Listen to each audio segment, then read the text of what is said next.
Welcome to Life After Divorce podcast, and I'm your host, Patricia Leving, and I'm a separation and a divorce coach. I'm so happy that you're here to join us. I decided to do 10 series of discussions with 10 people asking 10 questions regarding their experiences of divorce. I feel it's important for new people who are going through divorce to have some sort of hope and that to know that there's a light at the end of the tunnel. So I'm really excited to invite Parveen as our guest today. So welcome, Parveen. Hello, how are you? Thank you so much. So I've sent you some questions that I've been asking a group of people, and it's kind of, interesting to hear everybody's story. So, and see some of the similarities. So the first one is, how long have you been divorced, Parveen? I've been separated 12 years and divorced for 4. I see. And how was your marriage during that time? I had been married for 19 years. I got to do a lot of traveling with my then spouse, and my marriage was not good. I didn't even know that I was being abused. What type of? So when I realized that this is not right, I started to see the differences and gauge on how to turn my life around. Mm-hmm. And then I walked out of my house.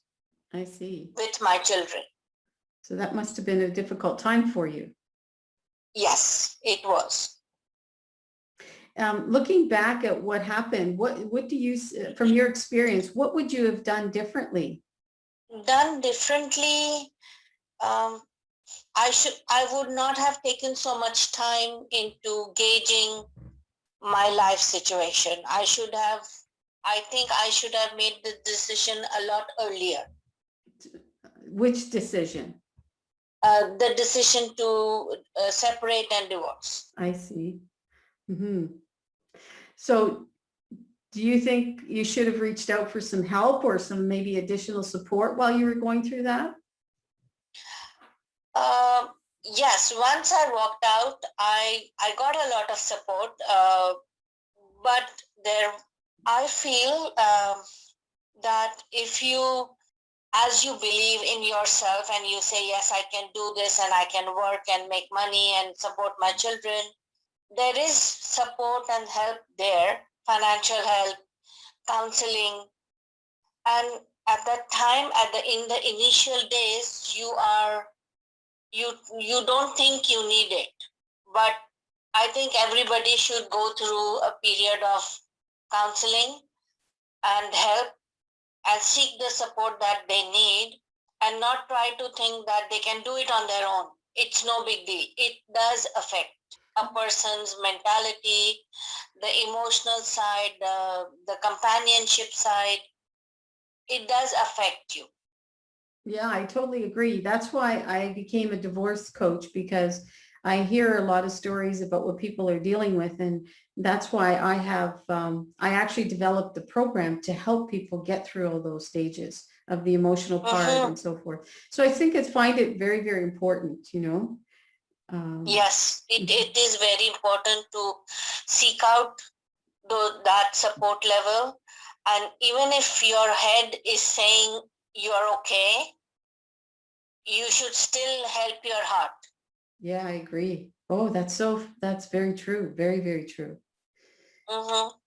Yeah. So how did your children react to the divorce? I have 4 children and I walked out with all of them, but there is an age difference. So I had 2 teenagers at that time and 2 younger children, both under 10. The fortunate thing was that they didn't know their dad that much. So leaving him there was not a void. I didn't create a void because there was nothing there as it is. But if the children know the dad, they have an interaction, then it's going to be different for the children. When I got your questions, I asked my daughter, who was 16 at the time, Mhm. of what was she feeling, how can I best address this question. And she said it was for me and my children, because I was looking into my relationship and I was understanding that whatever is going on is not right. My children were also looking in that relationship. So when I separated, when I walked out, uh, they were okay with that. They didn't feel much. They were like better. They knew that they were better off. And these are the two teenagers I had. The younger ones were, I can say, because my youngest was 6 at that time. So my age groups were 19, 16, 8, and 6. And With that age group, I think it was handled very well. They took it very well. They didn't mind just mom being their supporter, because it was always mom as their supporter. mhm. So I think that is different in my case. And people would have a dad and they would say, oh, two parents are better, even separated or divorced, two parents are better for a child. Uh-huh. There are cases when it's not the same case, like it's not that way, it's not better. Was their father ever in their lives? Did he come around to visit? Yes, yeah, he did again, but it was for very short periods. I see. Mhm. Yeah. So what was the biggest challenge you came across after the divorce? Did you find any that was like one of the biggest? What I think with me, knowing like English comprehension helped me and the person who was in front of me, and I was able to explain. When I was in the shelter, I used to help out other women whose English was not that good. So I think that language would be a biggest challenge, but that didn't turn out to be my biggest challenge. I think my biggest challenge was explaining how my life was. Mhm. The explanations and the repetition was my biggest challenge, because if I didn't explain it to people, nobody would understand on what was going on. I see. Wow. Especially the people in the shelter, and then there is they have counselors for each topic, I guess.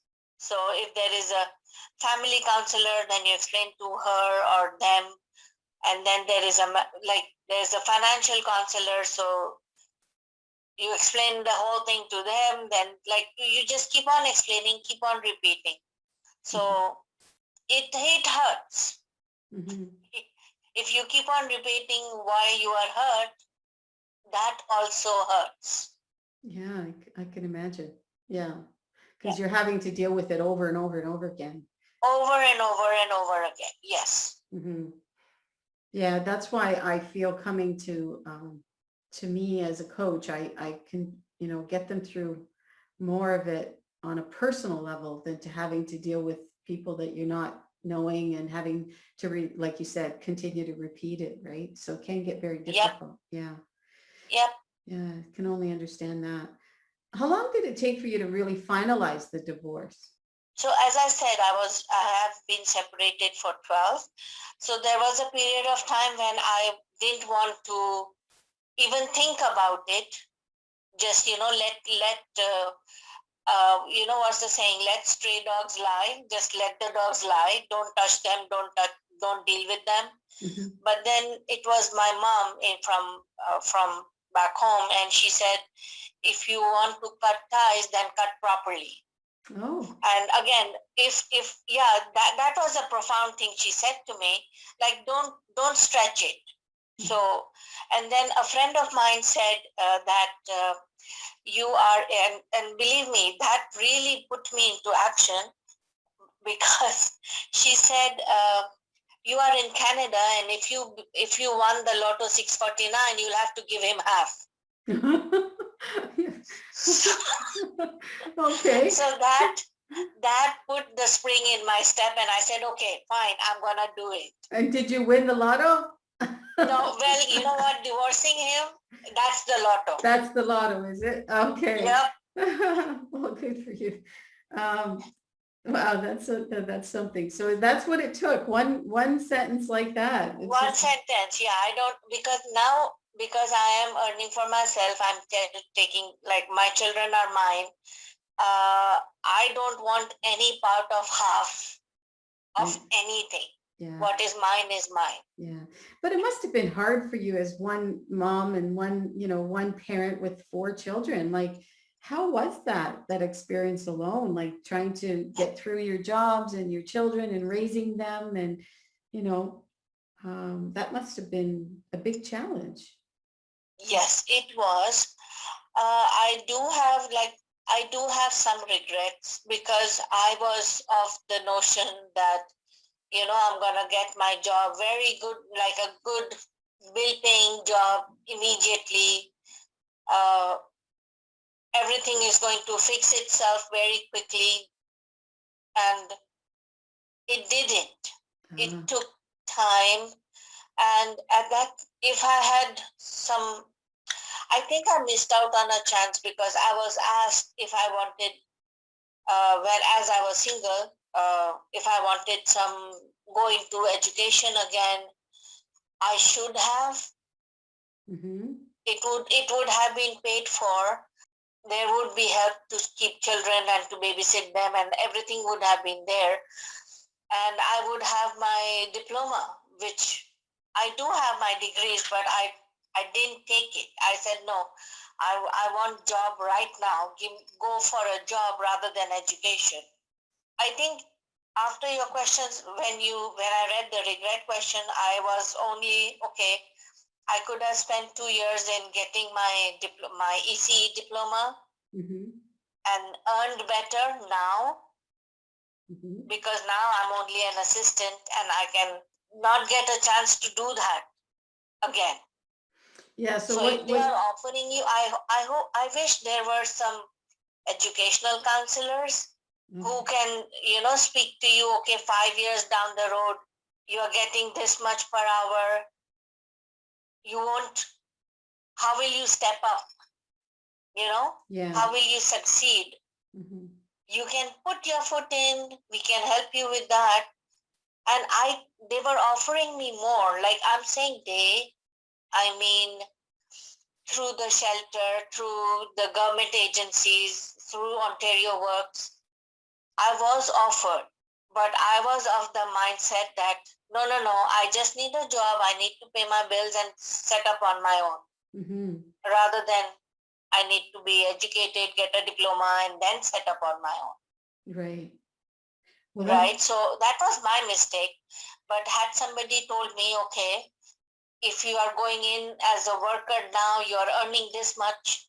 But if you get your diploma, you will be earning more, you will get more experience, whatever. yeah. Like, had this been explained to me, it would have been better. Yeah, Now, that's really good advice, Parveen, because like when people leave and you're right, the first thing they do is go reach out for a job. But what I always try to teach people is you've got to look at your future, not what just yes, happening today. You've got to look at what's going to happen for the rest of your life. You've got to set yourself up for that. And yep, those are some really valid points that people tend to not go out there and look for those things and get grounded and find out, what is it and who am I? And I teach that a lot too, is discovering who they are, because you lose that during a marriage. You lose yourself. And absolutely, yeah, absolutely, 100%, yeah. And 100%. yeah, and you have to rediscover who you are, right?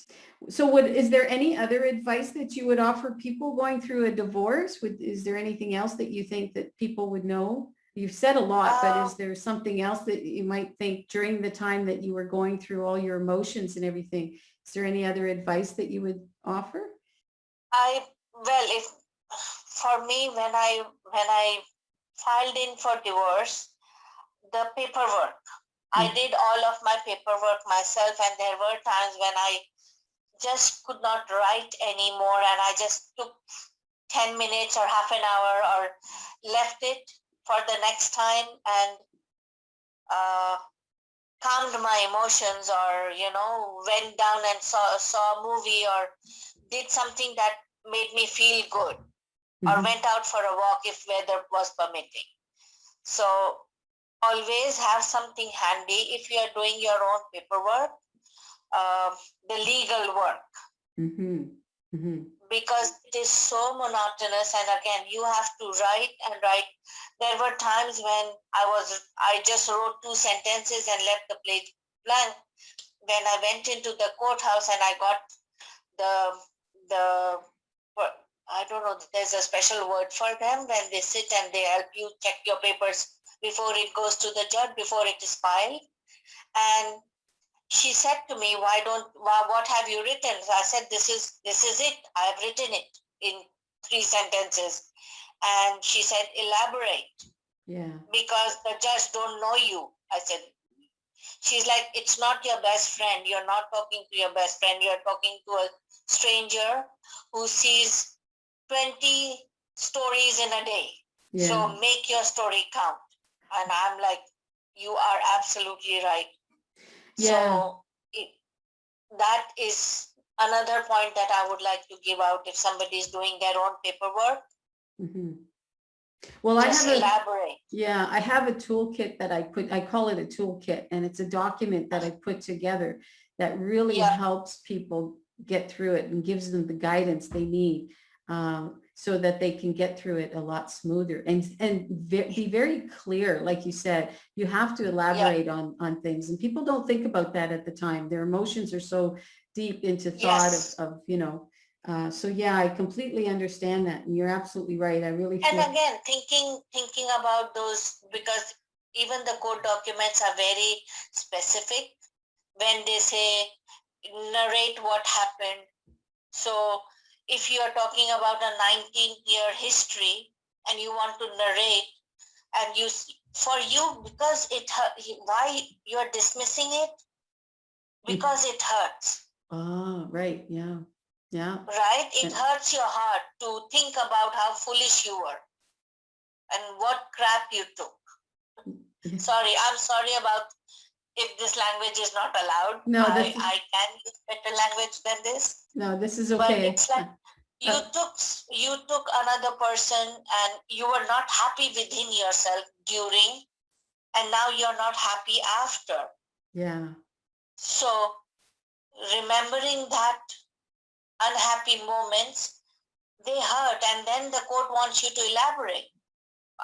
They are sores. They are your sores on your heart. Yeah. It hurts. So it's good to keep a diary if you're thinking about it, or random thoughts. You just write them down. Someday this happened. One day that happened. And then when you sit down to write the document, the court document, put all of it together. Mm-hmm. Very good. Yes. Rather than sitting down and remembering each one. Yeah, I totally agree. I totally agree with what you're saying. And it makes it easier if you take your time and every day just write something instead of, sitting there and getting too much emotions. I totally agree with you. Yeah. Yeah. How long after your divorce did it take you to get your life back? Did you find it? Oh my God, Patricia.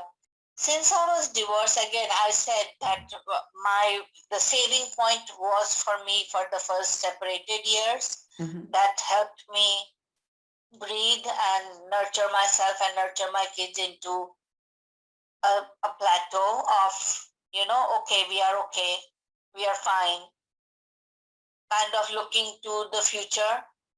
But even after the divorce, it was like uh, the the the freedom bell was there. Yeah, I'm free finally. But to put myself in that position, I think it took me around at the least 3-4 years. Yeah, and I was doing it all on my own. Everything was my own. Mm-hmm. So because you know what, as you get your job and as you come out of Ontario Works and you come out of the shelter, then you're really on your own. You're only dependent on the friends you have made. You have only dependent on the people who know your past and who are not judging you. Mm-hmm. who are ready to meet you at, how do I say, who are at an equal level Mm-hmm. as a person, rather than, oh, you poor thing. Yeah. I hated that. Yeah. I hated that when people call me, oh, you poor thing. Yeah. Well, I really appreciate you opening up and telling us that, because people really need to know that true side of reality of what you go through, right? Yes. And you're absolutely right. It's not easy. It's tough, and there is a road ahead, and you need support. You need someone to guide you or help you, or even just emotionally, or just a friend to reach out to. And if you don't have that, it's even harder to get through it on your own. Yeah, yeah, yeah. Yeah. So if you're looking back, if there was one thing that you could have done totally different, what would that have been? I would have gotten some kind of a proper diploma. Uh-huh. I see. That is, like, now I want to do it, but now it's like, it's too late, because it's like, if I get it now, it's gonna take 2 years, and then my work life is less. So you have to think on how much years you're gonna work after you come out. Uh-huh. So, like, supposing a 30-year-old woman is going through divorce and separation, she has 20 more years to Yeah, make use of it. that's a long time. That's a long time. A That long is a time. long time. And that's where I continue to stress that people really don't think about their future when they're going through a separation divorce. They think about only today, and they just think about, I just want to finish this. I just want to get out of it. I just want this to get over Yeah. with. But they don't realize that this is their future they're dealing with. No, absolutely. Absolutely. And you're not the same person who went into this relationship. You are absolutely not the same person who is coming out of that relationship, because there's a whole lot of uh, black cloud that you bring in with you. There are a whole lot of little bad habits which you don't realize that are coming out with you. Uh-huh. And when you start living on your own, and you say, I was not like this, I used to not do this, but why am I doing this right now? And then somehow, someday, the clouds will move, and because when I was with him, I used to do it, so now that habit has continued. Oh, I see. So, because it becomes, you become intrinsic to it, right? It becomes a part of you. Yeah. But it is actually not. Mm-hmm. It's like a layers of an onion. You keep on peeling. Yeah. You keep on crying. You keep on peeling. Yeah. But today you're much better though, right? Like you've moved on. Oh, definitely. Yeah. Definite. Well, Yeah, no, I have worked really hard on focusing on myself now. At least, I think 2 years ago, when my youngest went to uni, I did a celebration dance of being an empty nester.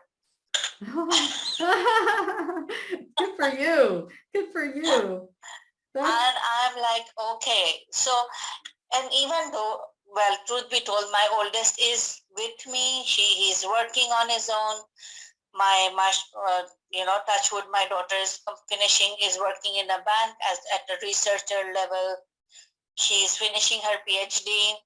So, and when he moved out, I was like, okay, I had thought that when I'll be an empty nester, I'll be making sandwiches. I will not be cooking for anybody.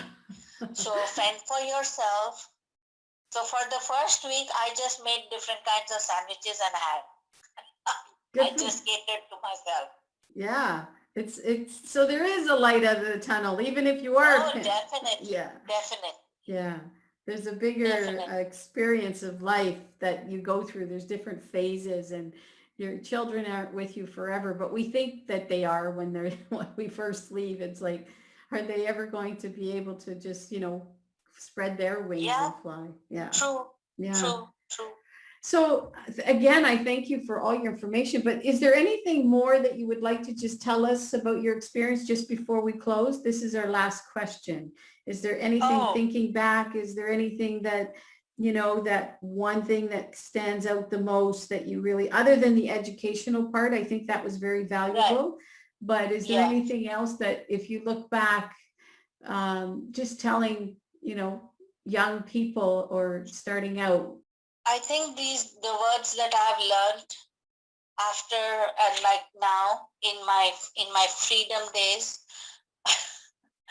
are it should be communication, not compromise. So if anybody is thinking about moving out or divorcing or separation, communication never ever ever stops. So even before, and it should not be compromising. Okay, I'm compromising my alone time because she's in need or he's in need and like, so always judge your everyday is, did you communicate your whatever, your feelings, your thoughts to your partner? And if you're not able to do that, then think why. There are times when if one person is shy, they are not able to say it, but then only like, even if you are not able to communicate, then communicate that you are not able. Then there is something is there which you want to say, but you are not able to say it right now. So I think that for any relationship, especially a spousal relationship, that is key. Yeah, I agree. That is key. Even if you're unhappy, even if you're thinking about something, if you're stressed about something, and you're not able to say it, but you're feeling it, you're not able to say it, you don't know what's wrong, say that. Yeah, say something, not nothing. Say something. Say that I'm not able to say it. I'm figuring it out. I will come back to you when I figured it out. Yeah, absolutely. I totally agree with that. Communication is really important. And it's how you communicate. It's not just, like you say, it's not just Yes. talking, it's expressing your feelings, but you have to break Yeah. it down. You just can't say one thing. It's really being detailed so that you can avoid arguments as well, right? Yes. Mm-hmm. Yes. Mm-hmm. Well, I thank you again, Parveen, for participating. I really feel that everything that you've said tonight was valuable, that people will Thank really, you. really benefit for what you're saying. I'd like others to continue checking out the podcast because they are going to be having more people and telling their true story as well, and the experiences that they dealt with and what they're going through with the divorce. So again, I thank you. And as I always say, remember, there is a life after divorce. Absolutely. There's a big sunshine after the divorce. Yes, there is. There There is. Yes. is. Okay. Well, thank you. Thank you, Patricia. Thank you for giving me this opportunity. And if there is any other way I can help, I'm here. Thank you. I appreciate that. Okay, bye.